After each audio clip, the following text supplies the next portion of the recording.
የማህፀን በር ካንሰር መጀመሪያ ላይ ምንም አይነት ምልክት እንደማያሳይ ያውቃሉ? አዎ፣ ካንሰር ብዙ ጊዜ ጸጥተኛ ገዳይ ነው። ነገር ግን ሰውነታችን አስቀድሞ የሚነግረን እና እባክሽ ሐኪም ጋር ሂጂ የሚለን 9 የማስጠንቀቂያ ምልክቶች አሉ። ዛሬ እነዚህን ህይወት አድን የሆኑ 9 ምልክቶች ይዤላችሁ መጥቻለሁ። እስከ መጨረሻው አብራችሁ ይቆዩ። ጤና ይስጥልኝ፣ ሚድዋይፍ ራሄል ጥላሁን ነኝ። እንኳን ወደ ቻናላችን በሰላም መጣችሁ። ዛሬ የምናወራው እያንዳንዷ ሴት እና እህት፣ ሚስት ወይም እናት ያለው ወንድ ሁሉ ሊያውቀው የሚገባ ወሳኝ ጉዳይ ነው። እሱም የማህፀን በር ካንሰር ወይም ሰርቫይካል ካንሰር በሚባል የሚታወቀው ነው። ሰርቫይካል ካንሰር ሊሆኑ የሚችሉ 9 ምልክቶች ይዤላችሁ መጥቻለሁ። ቀጥታ ወደ ምልክቶቹ እንግባ። ምልክት ቁጥር 1 ያልተለመደ የደም መፍሰስ። የወር አበባ ጊዜ ሳይደርስ በመሃል አሊያም ከግብረ ስጋ ግንኙነት በኋላ የሚከሰት የደም መፍሰስ ካለ ትኩረት ሊሰጠው ይገባል። ምልክት ቁጥር 2 ላይ የምናየው ያልተለመደ የፈሳሽ መውጣት፣ የማህፀን ፈሳሽ መውጣት ማለት ነው። ይህ ፈሳሽ ውሃማ፣ ደም የቀላቀለ ወይም መጥፎ ጠረን ያለው ሊሆን ይችላል። ድሮ ከምናየው ሁሌ ከሚፈሰን አይነት ፈሳሽ የተለየ ሲሆን ማለት ነው። ምልክት ቁጥር 3 የዳሌ አካባቢ ህመም ወይም ምቾት ማጣት፣ በተለይም በዳሌ እና በታችኛው የጀርባ ክፍል ላይ የማይለቅ ህመም ካለ ወይም በግንኙነት ጊዜ የሚፈጠር ህመም።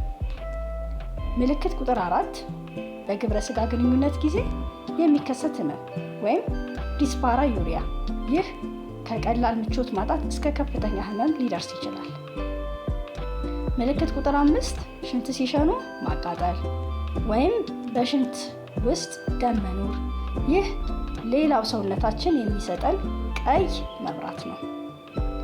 ምልክት ቁጥር 6 ቶሎ ቶሎ ሽንት መምጣት፣ ከተለመደው ውጪ የሽንት ፊኛው ቶሎ ቶሎ እንዲሸኑ የሚያስገድዶት ከሆነ።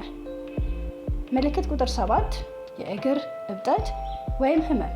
ካንሰሩ ወደ ሌሎች የሰውነት ክፍሎቻችን ተሰራጭቶ የሊምፎ ቧንቧዎችን ሊምፎቬዝልስ የሚባሉትን ከዘጋ በሁለቱም እግሮች ወይም ደግሞ በአንዱ እግር ብቻ እብጠት ሊያመጣ ይችላል። ምልክት ቁጥር 8 ያልታሰበ የክብደት መቀነስ እና ከፍተኛ ድካም።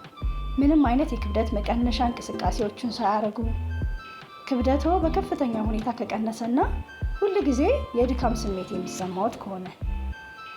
ምልክት ቁጥር 9 ከማህፀን ምርመራ ወይም ፐብሊክ ኤግዛሚኔሽን በኋላ የሚፈጠር የደም መፍሰስ። አሁን እነዚህ ጋር አንድ በጣም አስፈላጊ ነገር ልንገራችሁ። መደንገጥ አያስፈልግም። እነዚህ ምልክቶች ታዩ ማለት 100% ካንሰር ነው ማለት አይደለም። እንደ ኢንፌክሽን፣ ፌብሮይድ እጢ ማለት ነው ወይም የሆርሞን መዛባት ባሉ ሌሎች ቀላል የጤና እክሎችን ሊከሰቱ ይችላሉ። ነገር ግን ከእነዚህ 9 ምልክቶች ውስጥ 2 ወይም 3 ምልክቶች በራስዎ ላይ ካለብዎ እባክዎን ጊዜ ሳያጠፉ ወደ ሐኪም በመሄድ የማህፀን በር ካንሰር ምርመራ ያድርጉ። በጊዜ ከተገኘ ሁሉም ነገር መፍትሄ ይኖረዋል። በተለይ የማህፀን በር የጡት ካንሰር በጊዜ ከሆነ በጣም መፍትሄ ይኖረዋል። ይህ ቪዲዮ ለእናንተም ሆነ ለምትወዷቸው ሰዎች ጠቃሚ ሆኖ ካገኛችሁት ላይክ ማድረግዎን አይርሱ። ለሌሎች እህቶቻችንም እንዲደርስ ሼር አድርጉ። ለተጨማሪ የጤና መረጃዎች ቻናሉን ሰብስክራይብ በማድረግ ይተባበሩን። ጤናውን ይንከባከቡ። ቸር ሰንብቱ። ጤና ይስጥልኝ። አመሰግናለሁ።